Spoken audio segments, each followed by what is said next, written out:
Welcome to Me Financial, the podcast designed to inspire your financial life. Hello, everyone, and welcome to the podcast. I am Michelle Moses, your host. I'm a certified financial planner, realtor, and former e-commerce store owner. And today we're going to talk about annuities.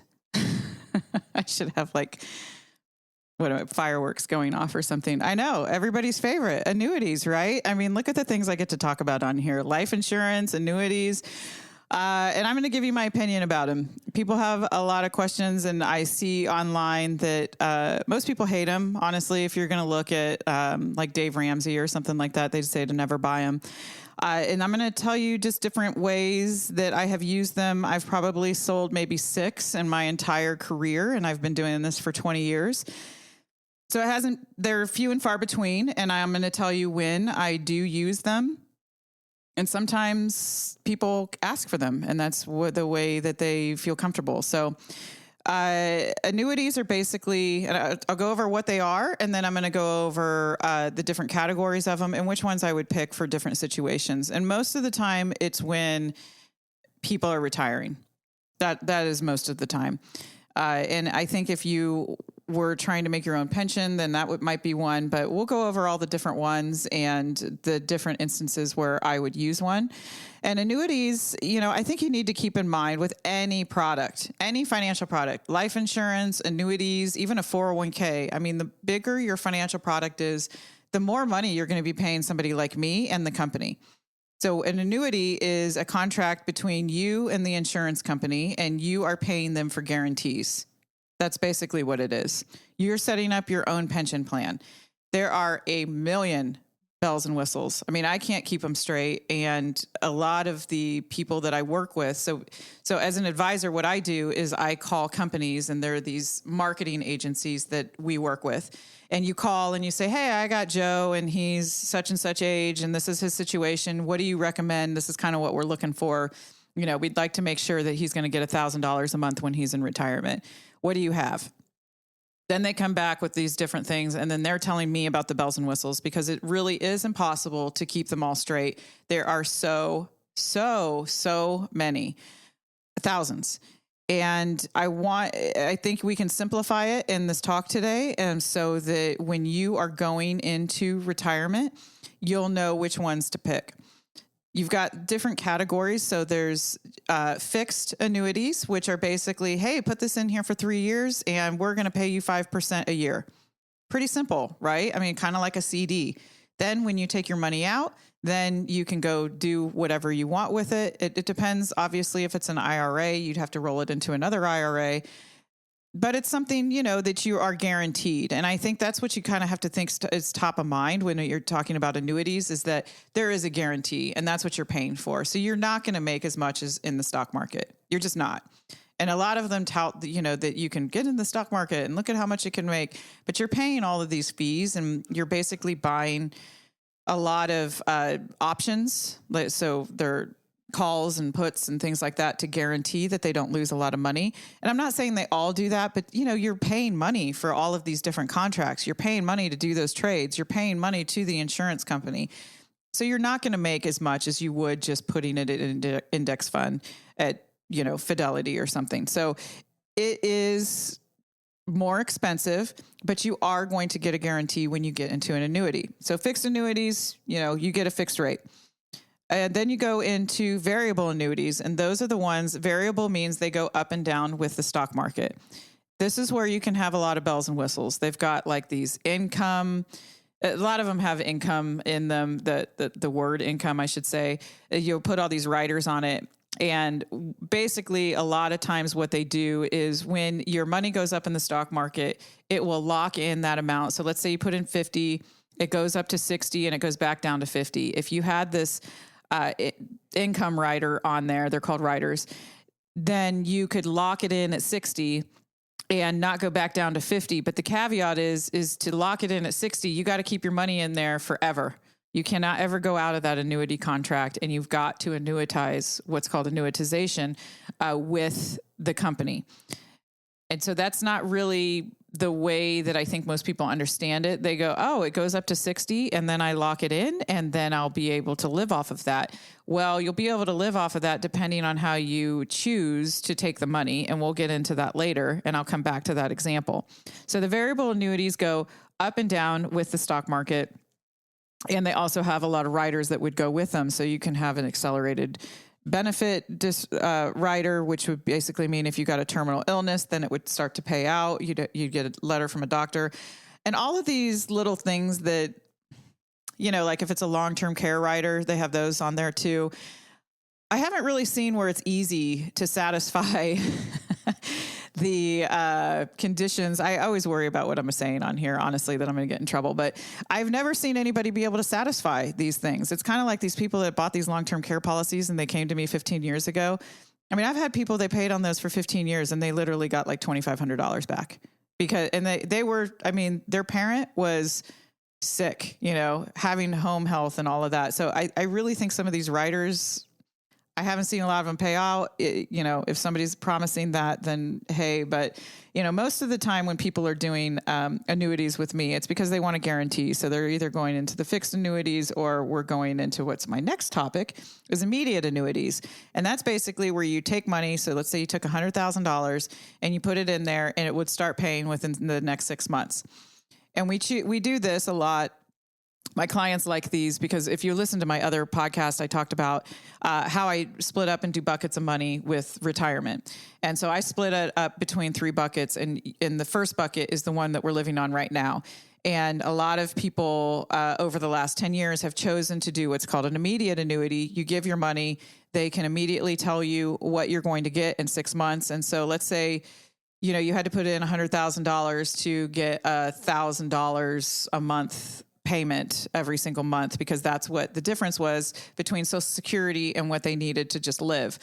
And then maybe they have a pension or, something else that is out there, but that was what we need to take out of their actual money that they have saved inside their 401ks and IRAs. We will sometimes do an immediate annuity. Again, we could do this outside of, and I could just put it in bonds, but bonds go up and down, when people are retiring, it's just a different mentality. I mean, it really, people go from, like I accumulated all this money. I just don't want to lose it. I mean, that's what a lot of people, they're like, I just don't want to lose it. And so I don't care about making 8% and 9%. I would say the average person, they just don't want to lose any money. And so whatever we can do to just make sure that their retirement is comfortable, that they can sleep at night. And again, that is my job is, can you sleep at night? That's what we're going to do. Whatever my beliefs are, it goes out the windows. I want it to be so that people can sleep at night. They're not worried about their money. And so an immediate annuity sometimes does this when you're going into retirement. I'm sure there's other things that you could use it for. There's a new rule with the Secure Act quite a few years ago where you've got to get money out in 10 years. Maybe you want to use it for that. But there's fixed annuities where you get the fixed rate. There's variable annuities, and immediate annuities. And there is, which you'll see online, another 4th option of deferred annuities. Those are kind of the same in my book as a variable annuity or like an indexed annuity. And an indexed annuity, boy, you guys, I'm not a huge fan of them. They invest in the stock market, but basically what they do is they say, okay, we're going to invest in the S&P 500 and your contract is on November 1st. And so next November 1st, we're going to look at what the S&P 500 is. And if it's, down 5%, then you're going to be down, and they give you this participation rate. So it just gets more and more and more complicated. So you could participate in it at 100%. So then you would be down 5% if the market was down 5, or if it was up 5, you'd be up 5 only on that day. And then if you have a 50% participation rate, then obviously you would be up 2.5% or down 2.5%. And that's what you'd be locked in for the entire year. And so it just gets real complicated because it's like your money is going up and down with the market, but it really only locks in inside of your annuity at that date of in whatever your participation rate is. And where the index annuities get really, really super complicated is that they create their own indexes. So these companies make a lot more money if they create their own mutual funds and indexes. So if you were to go to Merrill Lynch, they have their own mutual funds, right? If you go to any one of these companies with their annuities, then they have their own indexes inside of these annuities. And it's because they can invest it themselves. And so they brand it, and then they can charge a fee to manage the money. And so not only are they making a fee for charging on the annuity side of it, for the insurance portion of it, but they're able to charge a fee on managing the money itself. And it just gets really, really complicated really fast. And I'm not saying that people don't make money in them. It's mostly that a lot of these indexed annuities have a sales charge on them, and you can't get out of them for 8 or 9 or 10 years. And so I've seen some people, they come to me and they have annuities inside of their IRA, which I haven't even gotten to the tax deferred stuff going on. And then every single time they put in new money, it starts over the contract period, basically. And so I've had to tell people, like, stop putting money in here so that we can get it out, because you got these, the person was selling them when they were 30 years old.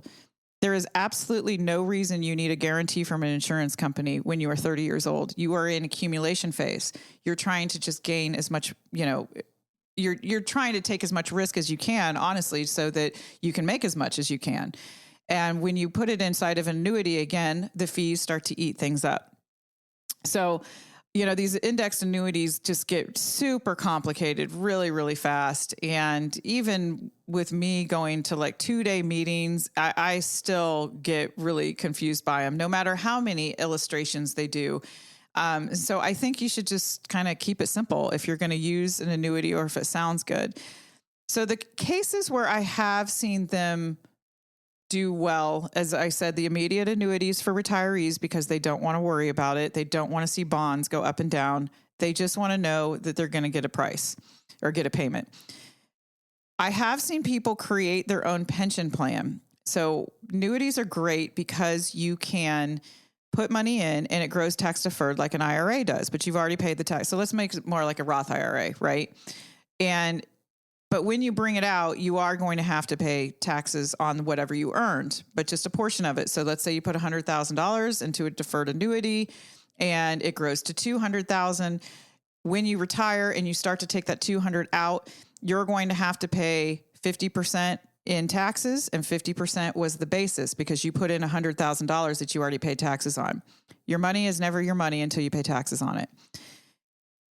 And these deferred annuities kind of, they will build on themselves. And I think if you were keeping it simple and you just had it in the market and you wanted to create your own pension plan, that might be a way. But I just think there's so many other options out there with individual 401ks and SEP IRAs. And, there's just so many other things out there. But I guess, if you had maxed out that and your income was over the max, using annuities would be a great way to defer some taxes.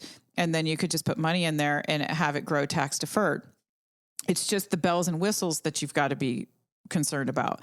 So it's like you like the annuity and you like the idea of creating your own pension plan and having your money grow tax deferred, but that's where you need to watch out what index is it invested in? How is it invested? What are the fees? And then all the bells and whistles of all the riders, of the income riders that are on there. That's where it could get expensive and where it could kind of, bite you in the what. And so those are the basics of the 4. So you got variable annuities, fixed annuities, indexed annuities, and immediate annuities.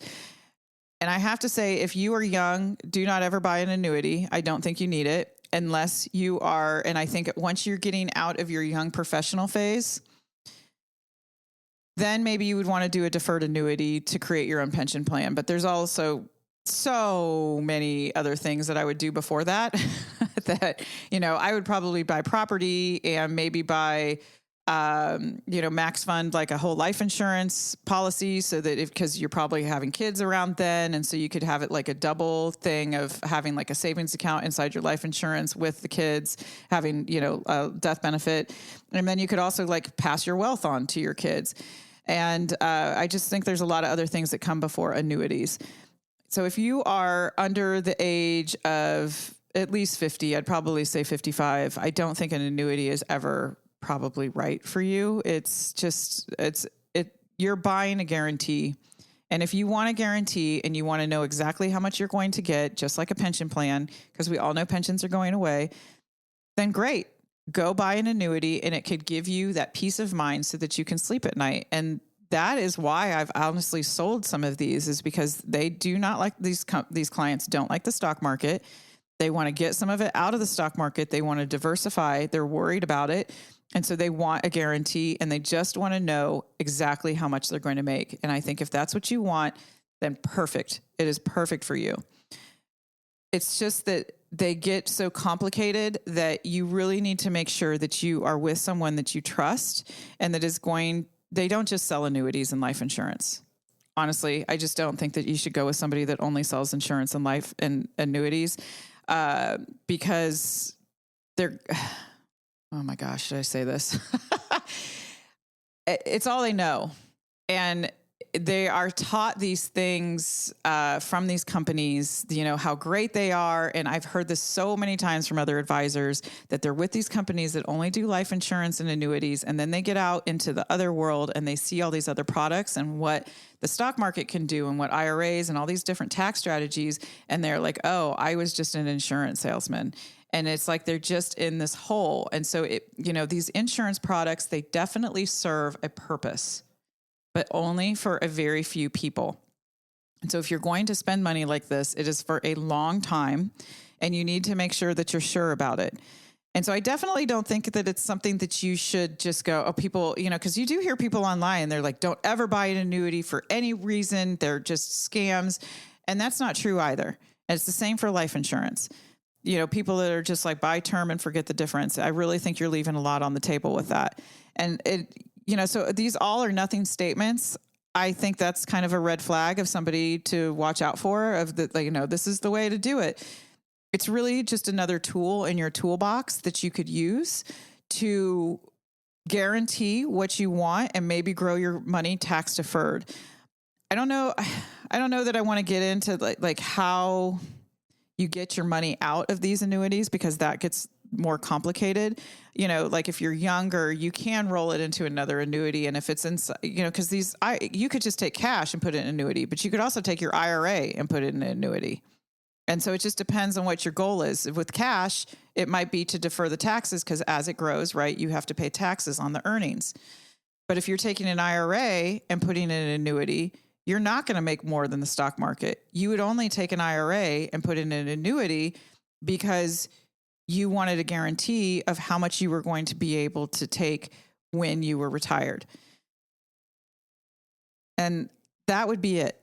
I see, I saw these people with IRAs when they were 30 years old, and every single time they put money in, then it started back over the sales charges, and they were 9 years. And so we're sitting there just waiting for these things to expire. And they're not really making that much, because they're these index ones that have point to point, and they are at a participation max of 50%. So if the market makes 10%, then they're going to make 5%. And I just think when you're 35 years old, like why would you do that? Just go put it in the market, and you have the time to ride the markets up and down. Because if you have over 7 to 10 years, you want to be in the stock market. If you have less than that, then you want to start looking at some of these insurance products, and you want to start moving your money to be safer. So I think I'm going to end it there, just because it can get just really complicated, and I don't want to be talking in circles about annuities. And but I just wanted to have this because I see some of these people online, and they just flat out say, if you want to stay middle class, buy an annuity or buy life insurance, or, it's just like that kind of stuff. Those statements just are never true, because everybody wants a different thing. And you'll hear me say this 1,000 times. Everybody is different. It's just like the clothes you wear. You're going to decide different clothes that you're going to wear. It is the same thing. You're deciding what kind of financial life you want to have. And then that's where you bring in all the different products and the different investment vehicles. And it's not like it's infinite, like your clothing is, but it is very confusing on how to put them together when you're talking about taxes and retirement and IRAs. It gets really complicated. And so I understand why people get confused. And I hope that this helped bring a little bit of clarity around a very not exciting topic of annuities. And let me know if you have any questions or if you have topics for other podcasts. I would love to hear from you. And I really hope that this helped educate you a little bit better and just feel a little bit better about your financial life. And I hope you guys all have a wonderful day. Thank you so much for listening. I really, really appreciate it.